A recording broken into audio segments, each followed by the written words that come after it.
Welcome everybody, I'm Rachel Estabrook. I'm going to be sitting down with Ellen Tamaki, actress of Charmed, the reboot, who plays Niko Hamada. So we're going to be sitting down with her, learning about her process on the show, and just her upcomings as an actress in New York City. So stay tuned. Miss Ellen. Hey. Thank you for joining me today. Thank you so much for having me. I appreciate it. Thanks for coming to my couch, my home. I love your cozy corner. Welcome to it. Thank you for, being on it. I am very excited to have you today. Thanks. Because when I reached out to you, originally we had said we want to talk about some deeper topics, which I love, about Asian representation, and also your journey as an actress, which is where I want to start. Because how do I even know you? How did we meet? I've actually known you only for a couple years.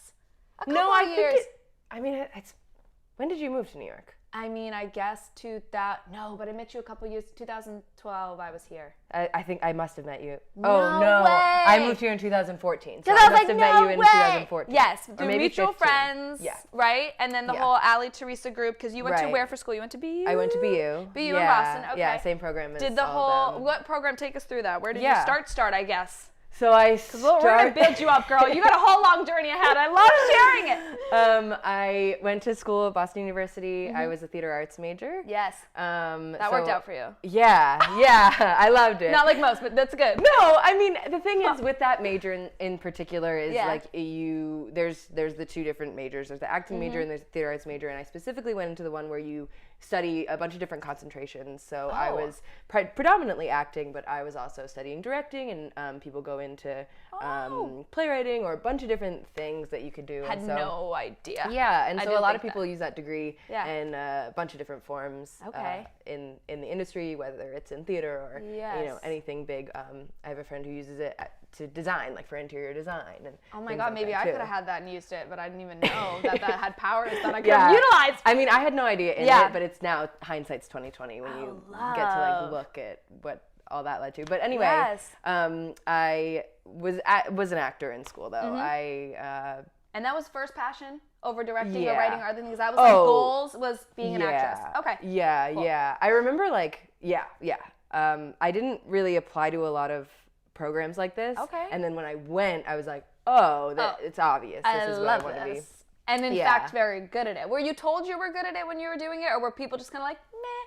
Or did you get one of those kinds of things? Because me being a makeup artist, people kept telling me, even though I was like, why did they tell me that when I was young? Because it wasn't that good. But people were like, you're very good. So it kind of helped me in my journey, being like, maybe I have something worth it. Did anybody kind of gas you up in that way, or did you know? It was kind of like, this program's competitive, and everyone who got in, I was looking around and I was like, shoot, so we're serious now. Yeah. And I was like, look, and seeing, and even then it was still like, college productions, but I was looking at the upperclassmen and I was like, damn, like you're in this school too, like, and I got in this school, like, and so it was a lot of the environment was pushing everyone to be better, and to feel like if you felt like you belonged there, I think there was this undercurrent of like, I got something exciting to offer and to bring to the table. You felt like you were in good company. Absolutely. Like around you. Because that's also another telltale sign. You can kind of tell when you're around people where you're like, this isn't it. Right. Or like, this isn't that good. It's not the best project I've been a part of.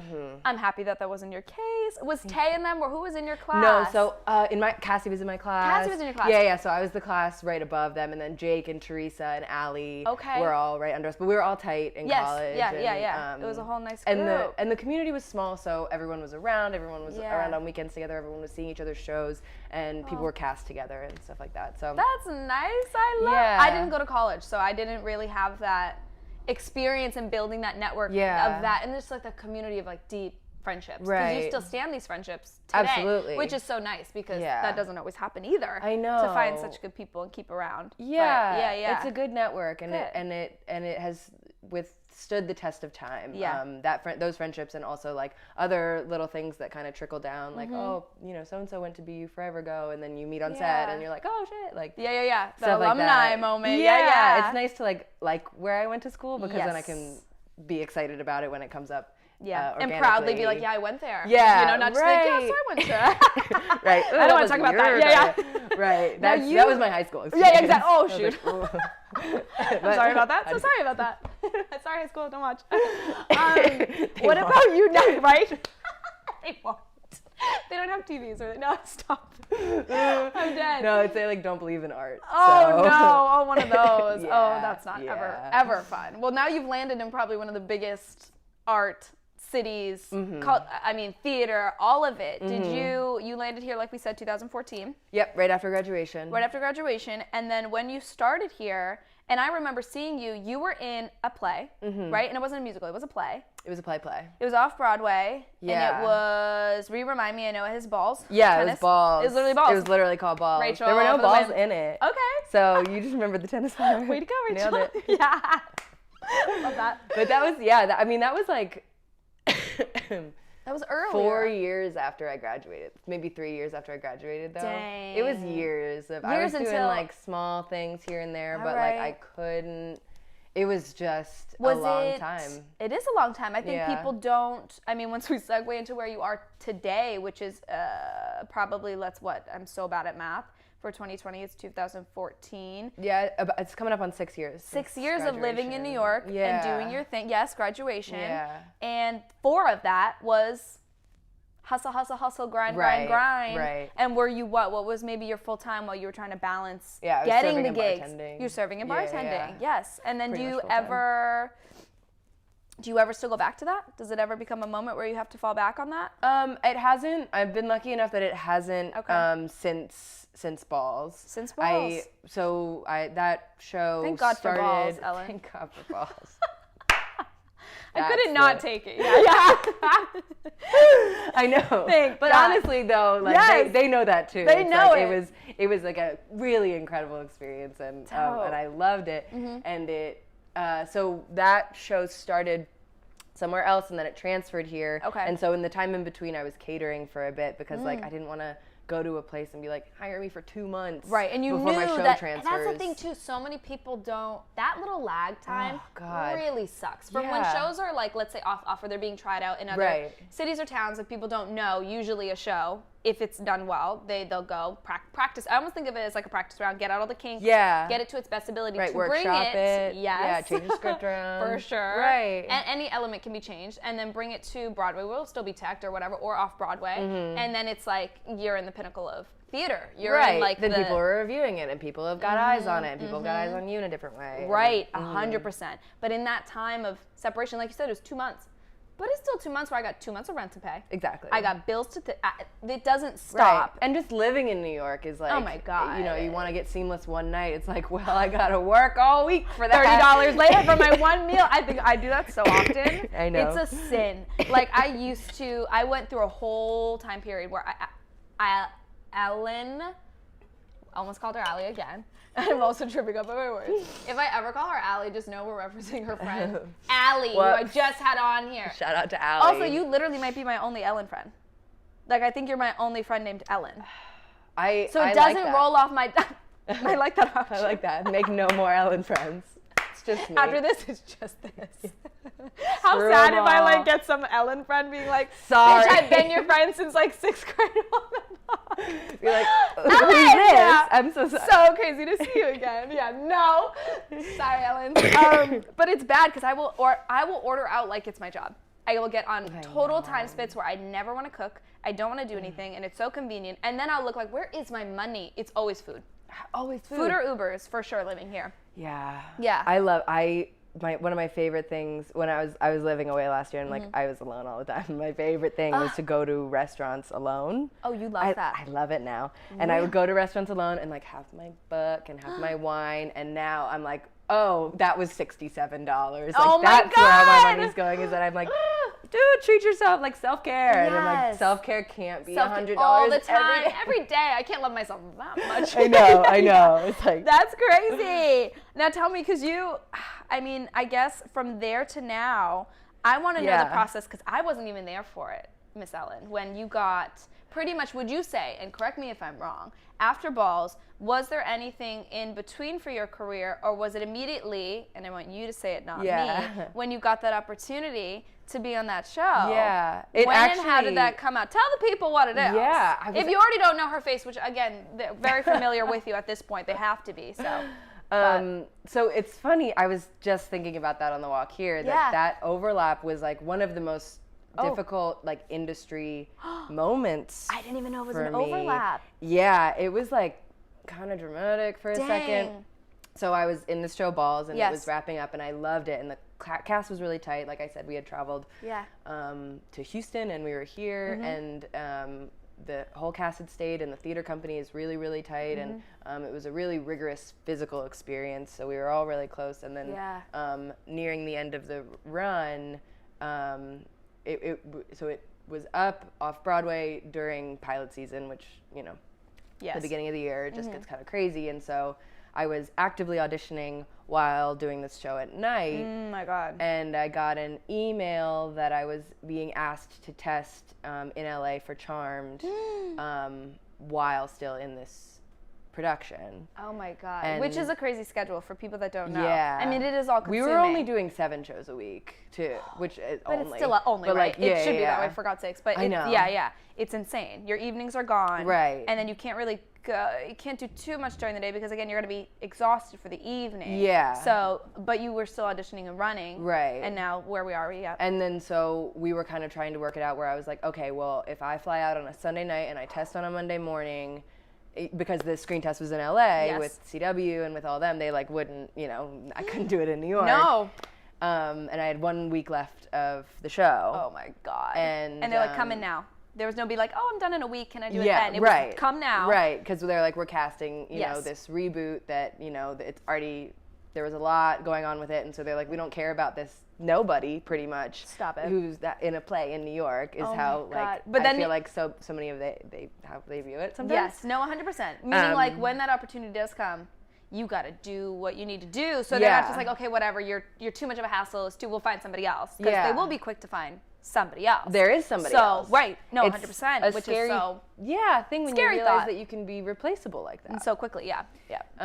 And so they were like, it's okay, it's going to work out. Yeah. They're going to have it on that Monday. Wow. And they had a call, and they're like, we got to push it to Friday. And Friday was the performance that I was playing Billie Jean King in the play, and Billie Jean King was coming to the play on that Friday. I just know. And so I am on the phone with my team. My team's on the phone with the show. The show's not letting me leave. My team's giving me advice about like, you know, you should tell a white lie and say you're sick and fly. But how? I mean, were you wanting to vomit the whole week? I was calling both my parents, like my phone, one was my dad and one was my mom, and I was like, what do I do? They're like, sorry, honey, you're stuck. You just like have to make the call right now. It is like making a call. Yeah. I hate those calls. And so, hate them. And I like called a couple, like I called one of my like teachers from school, and I was like, what do I do? You worked in casting. What do I do? I was talking to everybody about it. I talked to my therapist about it. Like everyone was like, bring her in. We can't hear about this anymore. Yes, like, everyone was so done with me. Oh my God, but I would be a mess. And so I decided to stay and finish the show out because I was on a contract. And I met Billie Jean King, and the network called and they moved my test because they hadn't found anyone else to audition. They moved it just 3 more days to that next week. And when you're free and open. Yeah, and I flew out right after closing. And then so I flew to California and went through the steps of a network and a studio test, which are wild and crazy things. Wild, I've heard, yes. And then booked my first series regular gig on Charmed. Wow. I've never, first of all, I was waiting to hear the story because I wanted to know, because I was like, because it's always like, oh, I was in my bedroom, I just got this random call, and I was just like, I got it. But like taking you through, that's insane. And I've been in that exact same place where you are having to make a call.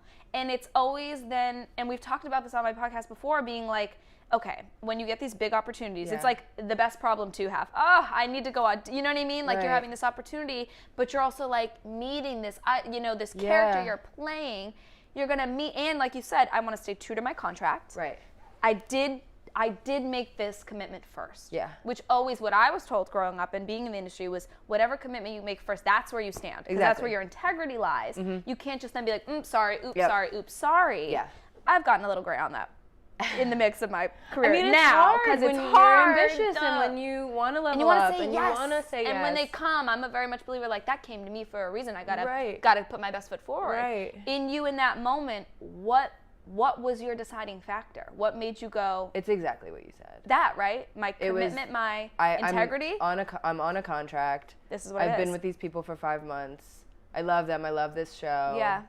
But this was my first time ever. It was my second time ever testing. Yeah. And it was my first time ever being close to an opportunity that I thought really could be for me. Yes. And it was, super, super nerve-wracking. And, but I felt like it was one of those rare occasions that I came out of the other side and I knew I made the right choice. And so often you don't get that luxury. So often you don't. But it's a big testament to you and your character for the fact that, again, you know the network that's calling you. You know the huge opportunity at the end, especially knowing where you want to go with your career, to then go, you know what? I'll do this. Even though you put in your time. Some people might be like, you know what? I gave the show what I could. I did what I needed. Now I got to go on to other things. And this is knocking on the door and it's sucky timing, but sorry, guys, I got to go. It's for me. And a lot of people probably wouldn't have even faulted you, even if you did. Yeah. Even if you dipped. Do you know what I'm saying? Even if you like cough, were sick, they probably still would have been like, we get it.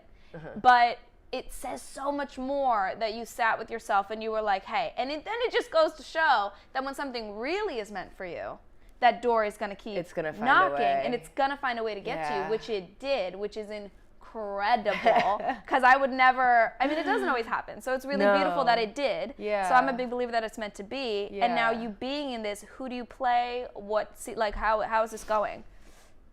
It was you great. Up and so boop, I up and left. So it was, we shot the pilot first. It shot in Vancouver. Yes. I play a character named Niko Hamada. Love. And so we did the whole first season. We were picked up for the full 22 episode order. Wow. Love. And I play a police officer in the town, and if you're familiar, did you ever watch the original? I never watched Charmed, but I saw so it's crazy. I don't think it was my time. I think it was a little before us. A little before us, because I wasn't even like, even One Tree Hill moments, I wasn't even a part of that. Me neither. Well, I wasn't allowed to watch it. I wasn't allowed to watch it. I was like watching Friends, and that was like my mom was like maybe, yeah. So no. No, yeah, I wasn't really allowed to watch, like, I guess I could have just like put it on. Right. But I was just like following the rules. Yes. But essentially it's the story of three sisters who are magic. Yes. And like how they fight these demons, and then in this updated version they try to kind of make it relevant with the political climate that's going on right now. Oh, I love that twist. So they're, fighting sexual predators, and they're fighting, like the demons of today. Into it. Racism and things like that. And needed. Misogyny. And so in this new updated version, in the original, the middle sister had a boyfriend who was a cop. So in this updated one, the middle sister has a girlfriend. Oh my goodness. So I was queer, and I was Asian, and I was Ellen. on this show.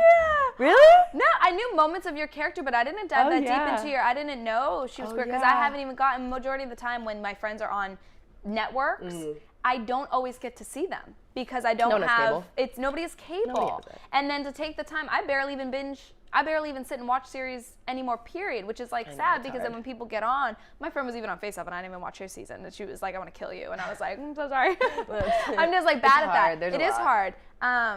But we can watch it where though? Can I watch it on Hulu? Now it's on Netflix. You're lying to me. Now it's on Netflix. Oh, well, see, now I'll binge the hell out of her. Yeah, on the Netflix, you could just be like, I can tell you the episodes I'm in. You could just I love. Watch the. Wait, if you weren't in like every single, but did they still have you come out and stay in Vancouver for the whole thing of it? Because it was enough that you. Because I was a series regular. Yes. Yeah, so I was a 10 out of 13, which is 10 episodes out of 13, and then when we got picked up for the full 22. Yes. I think it was 18 out of 22 or something. Wow. So they wanted me out there because they could just kind of pick and choose. Oh, 100%. Whenever they wanted to put me in. Yeah. So I picked up and I moved out of my apartment that I lived in with Jake and Teresa.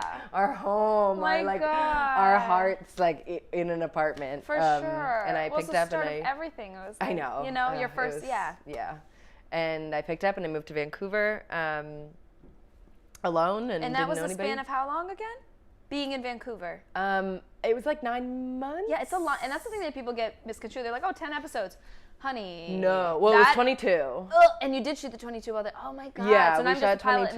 Whoa. And then takes a minute. People are like, that's not, because again, they'll sit in a day and watch it. Right. They don't realize the months on endless hours on endless that it's taking to do that. Well, and with an hour-long drama, it's going to take forever. And then we're doing CGI, and then we're fighting demons, and then we're like, you know, freezing time and like shape-shifting and stuff. So it would take like 9 days to shoot an episode, I guess, if we were going fast. If you were going fast. Did you have different directors pop in and out? Okay, yeah. Like there were typical. Different directors every That's something episode. I learned and I had no idea. Yeah. I always thought, oh, it's a show, it's one director. I didn't even realize because I never saw the credits. I'd always be staring for the makeup artist, but I never saw the directors would change. Yeah. So they'd be with you for like you said, maybe 9 days, a couple days to shoot Some it. of them will come back, and then you're lucky enough to like, if you know, we had a really amazing camera crew, and so they're on every single episode, and then like ADs would switch off, first ADs switch off, so you see them every other time, and they kind of like keep you grounded. And no idea, see?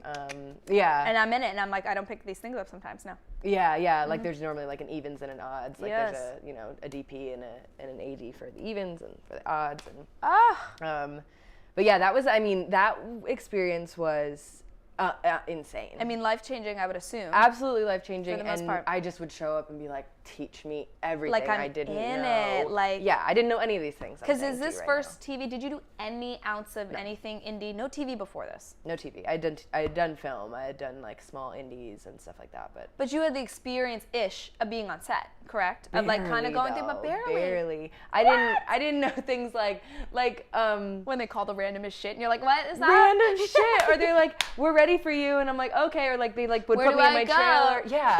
Put me in my trailer and they come back and be like, why aren't you dressed? I'd be like, I didn't know. I was gonna get dressed. I didn't want to touch it. I would be this.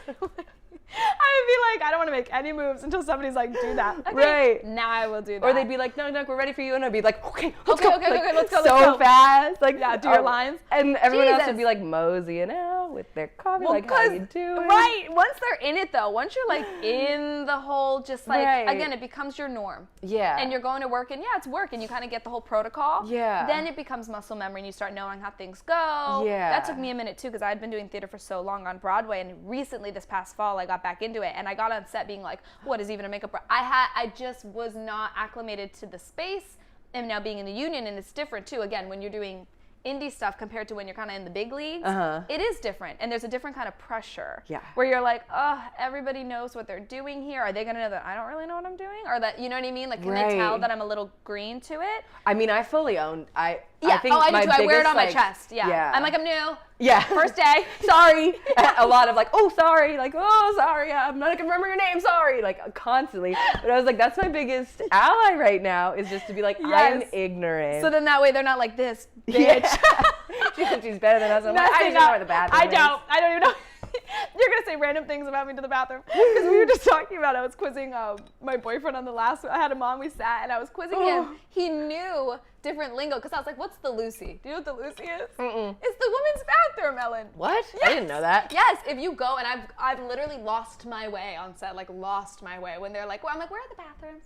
And then they're like, oh, over there, and then I'll be walking past the trailer that on the door that says Lucy yes, and Ricky, and I'm just like, Yeah. and I want to ask the people again, because I'm like, what a moron that I'm not going to know. And they're like, it's literally right there. Those are the bathrooms. That's what they're called. And like, screw me. Like, this is just going downhill fast. It took me forever. They were saying, people were like, can I go have 10-1 or can I take a 10-1? Yes. And I was like, what the fuck? Can I have one? Can I have one of those? And they're like, she's going to go pee. And I was like, oh. I was like, why can't I just say I'm going to go take a shit? I know. It's the weirdest thing, the lingo. And they're like, it's rude. And I'm like, rude. you guys Nobody say bullshit wants, on set. No, the most. Like, and I'm not allowed to be like, I need to take a leak. Can I just go to the bathroom, please? They're like, I'm sorry, what is that? The bathroom. No, I didn't hear you. A 10-1. Oh, now I understand. Right. And it's messed up. That one I remember was the first one that I was like, this is a language that I have to learn. Oh, and like so much of it is like, you know, everything's new, and everything's new from theater. Oh, I'm sure everything. Well, I guarantee you, if people that are like TV, popping down backstage, they're gonna be like, "What's up? What's a stage?" You know, it's like it's almost like the same positions. Like I would look at the stage manager backstage as like what, maybe your AD. Probably, like on set. So it's like there is kind of those positions, those roles to kind of help you understand like who are my people and where they're going to tell me what to do. But you're way more self-sufficient in theater than you are on set. Oh my like God. you said, you're sitting in a trailer and it's like until you're kind of told what to, you're not just doing until it, you're rolling up on in. set and they're like, no, you don't just show up to, like they're going to hand walk you to the set and bring you in, and it's a whole different world. Which I know. Do you prefer one over the other yet, do you feel?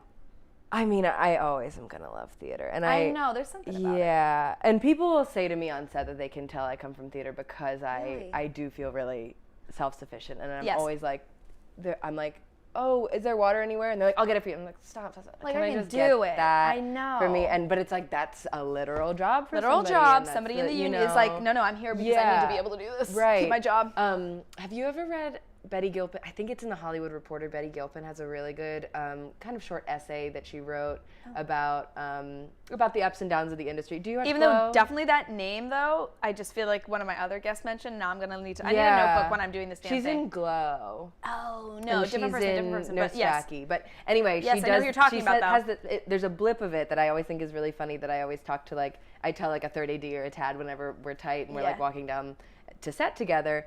Is Betty Gilpin goes like, a lot of actors like get this big ego because they think, and I'm gonna paraphrase now. I love it. But they think that like people are like, okay, talent is moving, talent is going. Like they think like, oh, like people care. Coming to set, and then really, in actuality, all the ADs are like, we just don't want them to put their finger in a socket. No, truly. Like we don't trust actors to be doing this on their own. Is that horrible? We just need to. I mean, no, they're not wrong. But that meaning that though, who are these actors that they have to implicate these rules? Being like, you're a fucking mess, and we need to hone these in. We need to make sure they're not going over there and doing some coke and running over here and doing blood. Like, come on. I know, and not storming off set. Like, I can't work like this. Oh, like, I know. Just show up and do your job. Like, you're getting plugged in.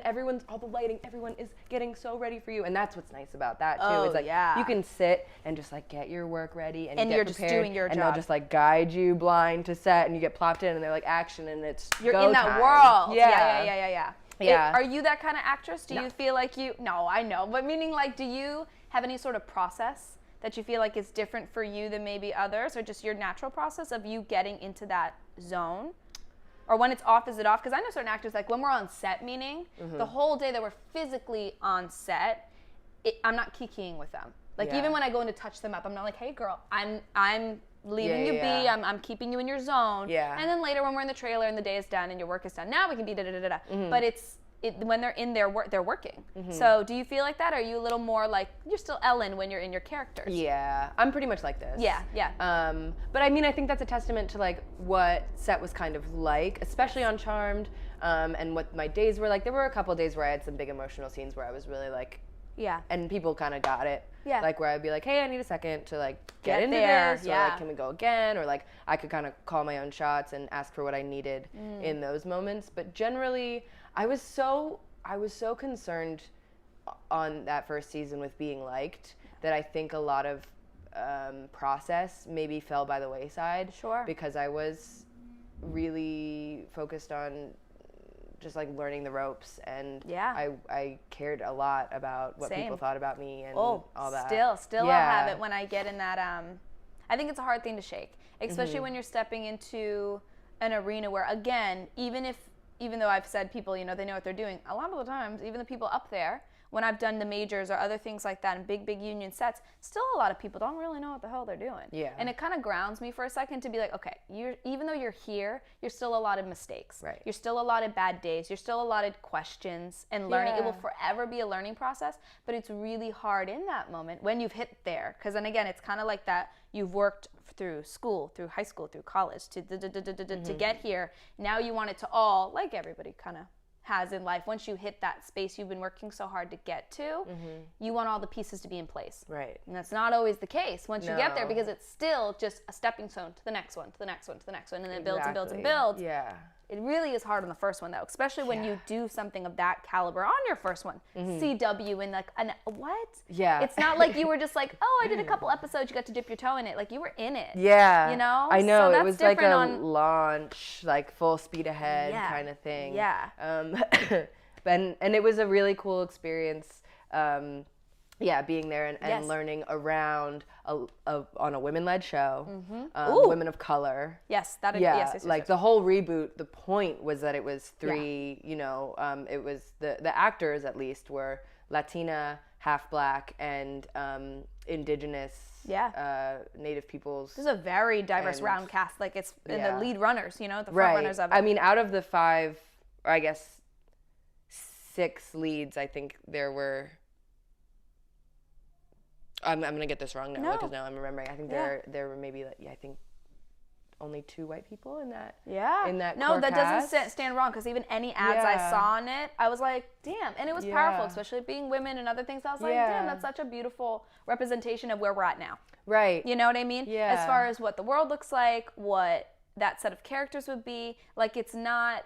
People have taken a moment and we're still getting there, but the representation of what this world looks like now is slowly opening doors, which is actually a very good segue into what we wanted to mention today, which is you being an Asian American actress, right? Because you're also, mom and dad, tell me who's that? Who's what? Yeah, so my mom is white and my dad is Japanese. Yes. Yeah, okay, Japanese American. So, wow. Yeah, okay. Asian American. Because for me, as a makeup artist, I'm always staring at features. So sometimes I'm able to quicker be like, I know maybe what might be your little mix in the pot, like something of that sort. I always knew you were it just simply because the eyes, but not even right off jump. Like you could still maybe do for me maybe the other things. Do you ever get that in casting? I get that a lot. You do, huh? Yeah. Which I sucks because you're like, then... oh, that's not who I am. Why are you putting me in this? And then do you feel the need to not want to take certain things, being like, that is you're misplacing this all the time. Yeah. Well, like when I first started auditioning, it's even changed in like the last 5 years, where like I would get auditions for South Asian or Latina, or I can imagine that one. I would even get things that would say black, and I was like, where? Yeah. Well, and I would I'm sorry. call my team and be like, this doesn't look like, and they're like, oh, they just are looking for any ethnicity. And I was like, then that's just clearly you're just plugging in some coordinates so we can support the white romantic leads. Right, like, I'm going to be the best friend, and it can be like, it can be a black girl, it can be an Asian girl. We just want to make it look, you know, but she is so in the lead, exactly that. It's and so I was like, well, then how are you writing any sort of specific experience for that person? Because I do not understand the experience of a black woman in America. Nope. No fucking way. And I don't just know like if she I can wouldn't even know about a Japanese American experience in America. Right. And so the further it's now that it's been a couple years, and now that this is a way bigger topic of conversation, much more. I'm getting things that are written specifically for half Asian women, specifically for, and like that feels so much richer. And I'm getting things that are written by Asian Americans in the writers' room. I was gonna say that part. Yeah. I was gonna say, is it not even just getting it, but the writers and the cast and the people directing it are the people who actually are living it and understand it. It's not just being like, which I can't fully also hate on the people that are trying, but it is always hard where it's like, even like those white male directors directing something of like, let's say like really stereotypically of like The Hood. I just don't think as that much your as you can insight sit there, that is gonna your be... insight, just how your brain and your experience, as much as you may have known or done your research, it's just not gonna be the same. No. It's not gonna read right. It might not even be literally like placed right. It just, and it's going to be coming with inherent bias because you're not actually from the community that you're trying to serve. That part. And it's just really hard where it's like you want to like high five the people that are being like, we're trying to be progressive, we're trying to do it, but I want the right intent behind it. And also just realizing that you can kind of take the back seat as a director, as a casting, or even as, whatever, to then be like, let me put in place the people that are, because there's so many beautiful black writers, like you're saying, Asian American writers, they haven't been given the opportunity. So many of these minorities, quote unquote, they're making their own lane, which is also empowering. You know what I mean? But I kind of want it to infiltrate like the huge networks, like the big. So it is just a norm. Yeah. So it's not just like, look at our first Asian in 2020, like all these announcements. Like I couldn't believe, I was doing a little bit of my research on it because again, I even fall to it, which I was telling you earlier. It's like my first realization of, oh my God, I've actually never seen an Asian rom-com, and in its fullest was Crazy Rich Asians. And when I saw it, I was like, I am watching a fairy tale. Ugh, and instead of just saying that movie, and not even just being like an Asian fairy tale, like no, you know exactly. what I mean? A fairy tale. It's relatable. It's relatable. I don't have to be Asian to not. I could watch it and I felt like I knew that girl. I'd been there. The writing was so beautiful, but then to get the representation behind it, it was universal in that way, where any woman of anything could watch it and be like, oh my god, I want that guy to like, you know, it's a love story. You're dying, and you got the funny, but you got all the things, but it's represented in full culture of like, it was just so phenomenal. I walked out being like, oh my god, I can't believe I've actually never seen that. And like I noticed that it wasn't me just watching, and even a little bit of my narrative had to switch of being like, oh, what a nice Asian adaptation to a modern maybe Cinderella or whatever. Like, oh, what a nice, again, pushing it to the side, keeping them in a box, not letting them become the norm or the basic thing, and like stop putting it in these little descript boxes of like, really good job that you know, black actress did playing that. Like instead of just being like, yes, there can be a secretary or a high-powered corporate whomever as a black woman, an Asian woman, or whatever. It's like, I don't know. It's like a hard narrative to shake because of what we've been built on so brutally. Well, what we've been built and told is that the norm is white. Yes. And anything so about anything that, else is other. And so when you just scrap any whiteness in a film, the norm can become something different. Yes. And the norm can look like... And in that film, it's also, they have Chinese actors, they have Japanese actors, they have Korean actors, they have, you know, all of that kind of... I'm sure a lot of people watched it and were just like, Asian. Like, right, I mean that... Not realizing all the depths of, you know, different... Right, oh, and I have something to say on that point later too, but like when... And I have a friend who calls it, it's like the great Hollywood Asianizance right now.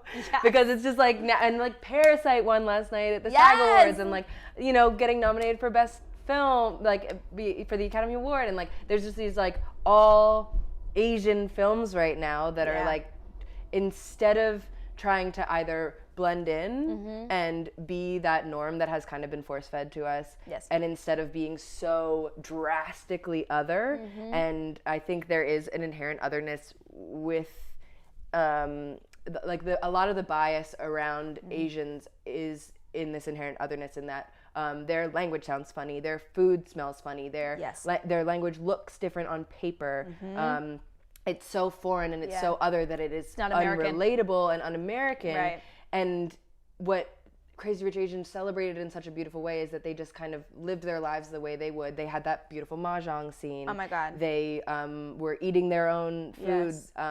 When Constance Wu's character is so sad, they bring her like a bowl of rice, which is like my comfort food too. And like they were just kind of living in the way that was normal to them. And in all those specific moments, that's where the universality came from, because it was like, oh, like I eat my, you know, whatever it may be, mac and cheese. Like when I'm sad, I can totally see So you knew the story that was being told. It didn't matter what was in place. And that's what I think a lot of times gets misconstrued. You can still tell the story, be authentic to you, and let whomever other young little girls like yourself, you little girl, grown-ass woman, but watching yourself and being like, I've literally been there. Because I got a lot of those movies. I have a lot of those movies. Growing up, watching it, getting it, and not knowing the feeling of watching not myself on screen. You know what I mean? So I was able to grow up with that relatableness and being like, I ate those Oreos, I dunked them too, like whatever. And not to say like you've never had an Oreo and you're like, but yes, that relatability of like, I get that. That's my culture. That's what my family I am seeing. And it's so powerful. And it takes a moment to like, I don't know how to break that down and just bring it up, and again, just keep it saturated like everything else. Not letting it just be these random standouts and that just like drops off. Right. You know what I mean? Like have the highlight moment, like look, right now it's like in Hollywood, there's all this Asian this, there's all this black this, there's all of that, and then just be like, okay, so we did that, now back to this. Right. I'm almost like, I just hope it just keeps moving and then keeps getting kind of blurred, where then it becomes just not a conversation, but again, it's not noticed. Right. The fact you don't that have to eliminate it over and over again. Being like, hello. Yeah, like, no women are nominated for, Like, I just hope it's not even a thing anymore. It would just be like, oh, that's common sense now. Thank God. Like, just get to that common sense point of like, why? Even when we watched, what did I see the other day? It was about SNL. I had no idea Awkwafina, who I love that act. Speaking of Crazy Rich Asians, also, right? I mean, I love what she's putting out. Just like everything she's doing, like, Yes. Her new show? Yes. I just read an article about that where it's the same thing where it's like there's a whole episode apparently about like her and all her grandma's friends like go into Atlantic City and just like play in the slot machines, and I was like, that is the story of Asian women in America. Yes, yes, like that's facts, like that's everything, which is beautiful because again, not knowing unless I sat with a friend and was like, hey, tell me about your life, and I like genuinely gave a shit and was like listening to it and engaging. I would not know that. Mm-hmm. And I have no proof of even seeing it authentically, and just so like I love highlighting all different cultures and seeing it in their glory and not just putting them in a corner. Yeah. She was the second since SNL. I mean, SNL's been around for like what feels like literally ages and ages. She was only the second Asian woman to host it. Bowen Yang is the first Asian cast member. And I was like, I know. How are we? And she was the first Asian woman to win the Golden Globe for Best Actor, and no Asian women have ever been nominated for Best Actress for an Academy Award. Oh, for an Academy Award? Never. Was the girl even from, why am I always blanking on her name, but I love her. Oh my God, from Grey's Anatomy. Why? Sandra Oh. Sandra Oh. What, didn't she win recently too? But that was also That monumental? was for an Emmy, or she didn't win the Emmy, she won the Golden Globe, but the Oscars are just the movies. Oh God. So these are all TV. Oh God, I can't even do it. There's too many but Sandra awards. Oh forever. Oh my God. I mean, my God. Legendary. But even that, like, it's just like, I love Ava DuVernay, how she just puts these people in. Mm-hmm. Why wouldn't it be an Asian? Why wouldn't there be a black? Like, I just don't understand the concept of like, it has to be white, has to be white, has to be white. Why? Who did this? Like, I don't understand it, but it's impressive. Do you ever feel like, I don't know, do you ever think for you, when you're a certain responsibility, like taking roles going forward, like do you ever feel like you want to predominantly do something, or you're just open to whatever and then kind of paving lanes? I don't even know how to fully say that. Yeah. But meaning like the fact that you're still in this world, you're underrepresented. It's on the come up. Do you ever feel like you're purposely having your agents or your manager like push you towards something, or like you said, it's coming in a way, and that's where you feel like you want to do that? Like these other, like Aquafina, like all these people that are like, I want to write this specific stuff, I want to stay authentic to the story, needs to be told, hasn't been seen. Do you feel like you have that duty as well to be like that representation? Well, no, I don't feel a duty. Okay, so two things. Yes. I don't feel a duty to represent anything, because like just by putting my face in something, like I'm not the gatekeeper. No. You know, like I'm not the white casting director choosing the role. You know, I'm not the writers, I'm not the, I think that by being myself and by pursuing this, that is going to be the representation that I I actively do feel like I seek out Asian writers and Asian directors, and I want to work with them. But recently there were a couple things where I was like dying to get an audition for Nora from Queens. Yeah, oh my God. And they were like, we're just doing, comedians, and I was like, okay. And then there was another one coming up, which is going to be like probably one of the greatest shows like coming up soon, but are you familiar with Greta Lee? She was in High Maintenance. Did you ever watch High Maintenance? I did. I worked She on was it homeless for a Heidi.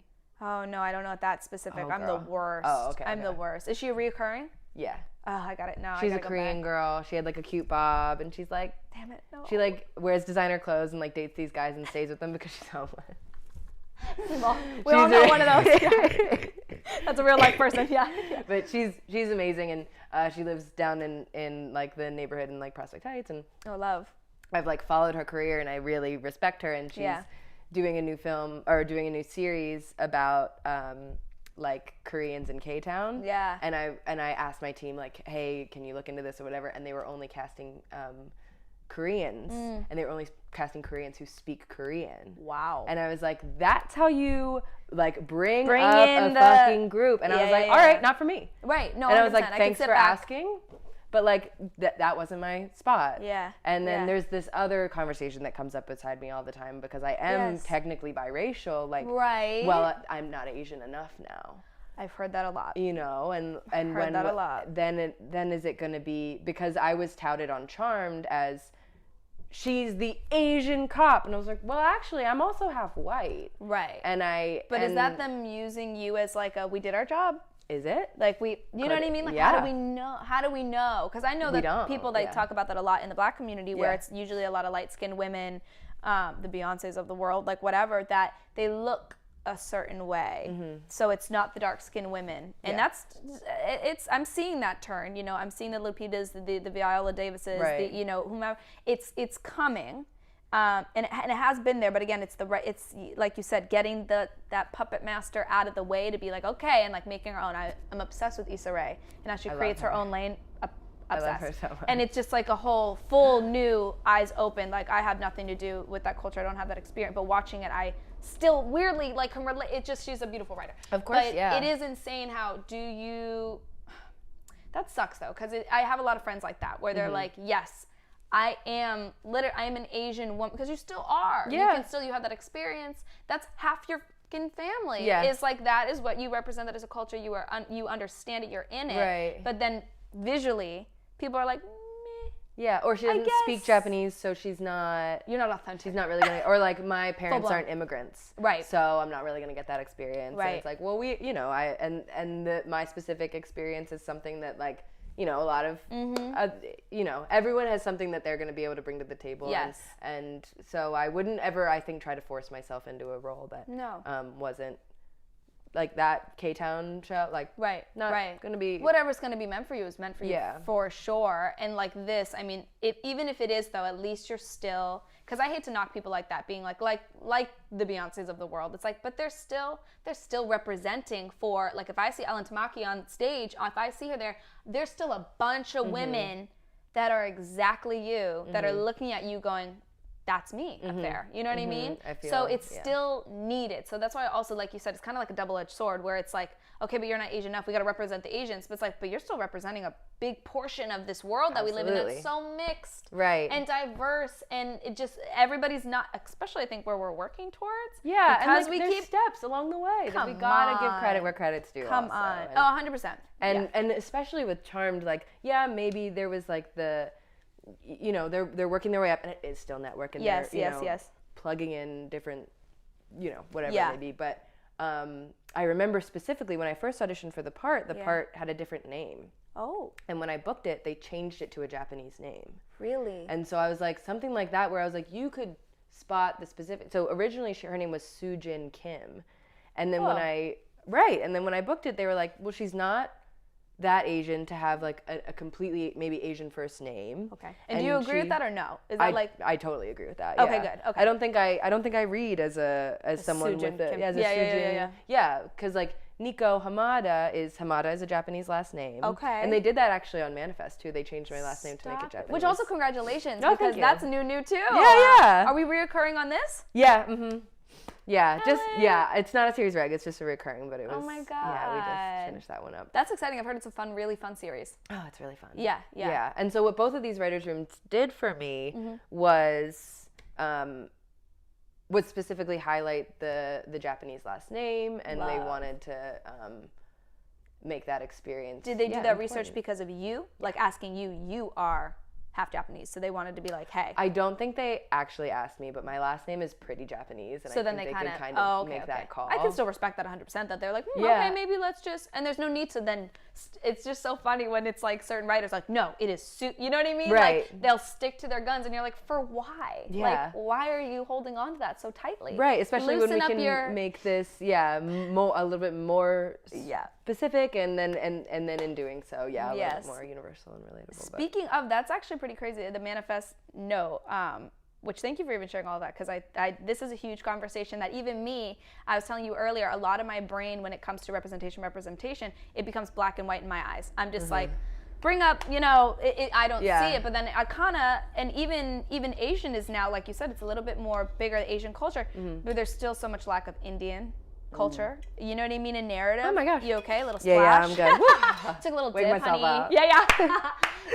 But like Southeast Asian culture. Just so many different things that still haven't been. I know. And so, I mean, as far as a white woman in America, doing my due diligence and what I feel like needs to be, again, if I have this as my platform and like trying to bring this, and what I would want to do is have these conversations. Yeah. Make it more aware. Get deep and talk to people that are living and being in it, and then also I'm hoping to get educated as well, because I do not have all the answers. I don't have half or more the experience but you're that so these people curious. do. And Very you've always curious. Been so Yeah. And I want to make sure it's because I see world like that, where it's like I don't see where the common sense is. I don't understand how that's gone out the window, where you can't have it all. I don't understand, because I walk out the door, maybe because I live in New York, and I see literally every day. I don't understand how that's that's the world we're living in. So that's what you want to represent on it's blinding. But what do you do, considering now you're 6 years in? Yeah. You've had 2, and I'm going to count Manifest as one of them, and Balls as well. I love that I get to say balls like 10 times on this. Love balls. Balls. But it's crazy to me, like you're 6 years deep. You've hit a lot of what majority of actors what are striving to do. You hit. You know what I mean? Mm-hmm. You're booked. You got booked on something that people for years are pounding the pavement to achieve. Does any ounce of you feel like what now, or do you just feel like no, I've just scratched the surface? No, I don't feel like what now. You don't come off because I know you're gonna think it's crazy, because again, who you are as a person, the least jaded, very authentic, very down to earth. You do it for the work, and you're even on Instagram, you're not like, look, you're not. It's not who you are, Ellen, which is really impressive in this day and age where majority of people are like, got a show now on CW, do you know who I am? Like, they then read it, and it's like, even all your friends around you are like, oh no, she hasn't changed a bit, and you haven't. And it's even you hearing it, like, oh no, you kind of are taking the blessings in a really nice, gracious way, and then you keep pushing. Thank you. You know, which is huge. I just really want to work. You do? Yeah. I want to work a lot, and the shows that I've done, I've had a great time on, and I've learned a lot, but I do feel like there's like something, there's something special. Like there's the really amazing all-female project, or there's the really amazing Asian American project, or there's like something, and I mean the goal is to just do this and only this. I know. You know, and so like I was watching, I guess, an interview or something with someone recently. I'm not going to be able to remember, but I was asking this of my friends recently, is like, when will you know that you've been successful? Like, how do you know when you've made it? Not necessarily if it's fame or whatever it is, but how will you know? Some people deem success as that, though. Once they are once they're known, they have that notoriety, and people like, you say a name and they know it. Yeah. Like Robert De Niro, nobody doesn't know who Robert De Niro is. Like, you say it, you're known, they're like, that's success to me. But not for you, I don't feel like. Maybe. No, I don't think that's, I mean, it's part of such like a larger conversation. It is, it's big. That I've been thinking about a lot recently, because there are something, oh my gosh, you know where that question came from? Have you watched The Circle? No, but I see it on Netflix. Don't watch it? I watched the whole thing. I was sick, and so I watched it. And I had literally nothing else to do, so I bottom of the barrel, watch it, Circle. Watch it in 2 days. Yeah. I was tortured by it. It was horrible. But it was like, it's a lot of, like, there are social media influencers, and they're like seeking fame, and so the producers were asking them specifically, like, how do you know when you're famous? And they're like, when paparazzi are taking pictures of me, or when, and I was asking my friend this too, and I was like, how will you know when you've made it? And he was like, when I'm like getting to talk, when I'm surrounded by people who are, you know, who I'm challenged by, and so I've been trying to, what a deep answer, you know what I mean? Way better than, paparazzi, I'm noticed. Right. Everyone's noticed nowadays, though. That's my also thing. I'm like, what fame has become to me, famous is not even it's not Hollywood fame like it used to be. It's not Marilyn Monroe famous. No. It's not. It's somebody that has a dog Instagram, like, then you're famous. It's like the verified, the this, the that. Fame is so blurred, and now I think it's so easy to become that and be successful. But I feel the same way you do, where it's like, that is, yes, if we're being politically correct, that is a form of somebody's success. Right. And that is well and fine. My view of it comes very different, and it comes with a lot of hard work, persistence, and a certain amount of integrity and like authenticity, that you stay in this place where it's just in a different space than maybe that, where again, you kind of like sit in your, I don't know, it's different forms of level of work and how you get there. But I think you and I are similar in a way where it's like, I want longevity.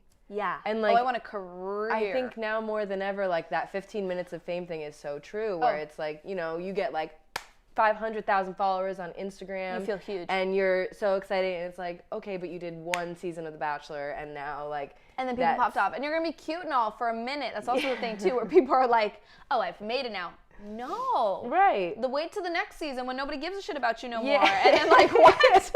And so like... Nobody cares. Putting in the work now and getting curious about people who are in the industry and your peers and who have a different, you know, like outlook or a different job. Like my favorite people on set that I was getting to know were oftentimes hair and makeup, because they're... Oh. No, truly, because you're also like up in our face. You are with us when we were like, I'm gonna fucking kill them. Oh yeah, no. It's, you know, you're right there. We have a lot. Yeah.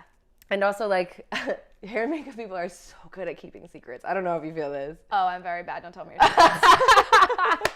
Don't share anything with me. Everyone knows it already, so I don't. They know. I mean, I guess they. Not like that. Not on that level. I do. When especially people on set are that, I'm 100% will keep the confidence, and especially if it's a higher. Not especially. I mean, any everyday person. Because you're right. There'll be moments. I've been on random sets, like a one-day gig commercial, where somebody, it's like, the day that I happen to meet them is the worst day of their life. Yeah, of course. And I have to sit and do their makeup, and they give me their whole diatribe, and I have to then get them calm in the 20 minutes I have you in my chair to now go be your best self on camera. And ADs are calling you. Yeah. And I'm like, ETA like 5, but mental breakdown in 10. Like, I don't know how to solve it, but it is. It's very, it's a lot of, woo! But I think caretaking. And the way to do that is like, you know, absolutely like stay in your lane, but like keep your head up and like be looking around you at all of these collaborators and all of these other people like who can help you out on set and who can show you the ropes and teach you the ways, and like it's a total team mentality. Like you really can't, if there was no literal get every person on that set, if they're not there, this isn't happening. Like everybody, to me, and that's how you as well, I'm sure, on set feel it is a whole, there's no one greater on set than the next. There really isn't. There can't be. There cannot be. And or else then I mean, it happens a lot. Happens a lot. And you can tell, I think, immediately when you're on that kind of set and you feel the high. It's like I always say, high school is never ending. It's literally like high school and that how in which it's set up and the hierarchies and seniors and student, all of it. It takes you with your adult life and how people like deem things and a popularity. It just is like keeps going. But the same way that you have to kind of keep those clear eyes and just be aware is really smart. It keeps you centered a lot. Yeah. When you remember why you're there. Right. And staying true to that, you don't get lost in this world that we're living in, which is the likes, the verifications, the followings, the all of that. Like, why are you? Which is a really huge question that you sit and actively like, what is my purpose? You know, why am I actually doing this? Which is really wonderful to hear you even sit and hear you ask yourself to kind of realign yourself when it does get. Because, honey, those prestos are fun. The photo shoots are cute. Oh my God. You know what I mean? Like all those fun moments where you do kind of have that like quick little. I'm even me when I'm working, when I'm back, I was backstage at maybe was it opening night of Cher the musical. Oh my God. And Cher was performing. She was like there. I could hear her singing, and I'm setting up backstage because I do Michaela Diamond's makeup at that time, and we were sitting, and I'm setting her up, and I'm like, oh my! And in that moment, I geeked a little bit, like. Oh, I am like, and you just kind of feel yourself and you're proud. I don't run with it. I'm like, everyone, like, no. But you it is a humbling moment to then be like, whoa. Well, you have to clock that for yourself or else you'll never be able to see where you came from. My brother and I talk about all the time. Oh my gosh, Zach says hi. I told him I was doing this. God. I told him I was hello. I'm dead. And, but we talk about all the time how like, nothing's ever going to be like directly up and nothing's ever going to be like directly steps up, but we talk a lot about those plateaus and those spaces where, and that's where I feel like I'm kind of at right now is like in a plateau where it's like you have everything that's happened behind you and you need to like gas yourself up in those moments where Cher's on fucking stage and you're like, I'm in the building.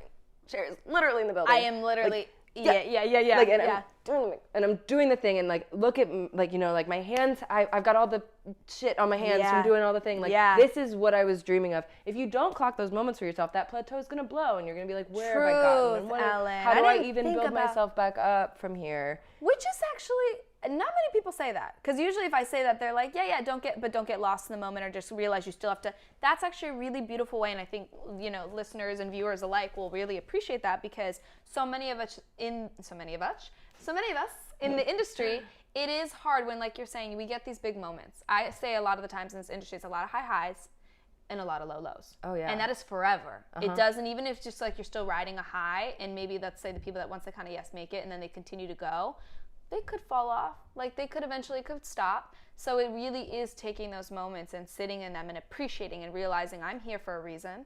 I made it here because of all of that behind me and brought me here. But eventually this day is also going to be in my past. Right. But to live in it in that moment. It's very hard to live in the moment sometimes in this industry when you're constantly needing to like book what's next or plan what's next, or like you're saying you're on a TV show, but that will end. And then what do I do? How do I continue to stay on this platform and not fall back? I want to keep going forward. Right. Which I think is a hard thing to do sometimes, where you do hit that low, and it doesn't mean you're going backwards. I would say that I like that verbiage of plateauing.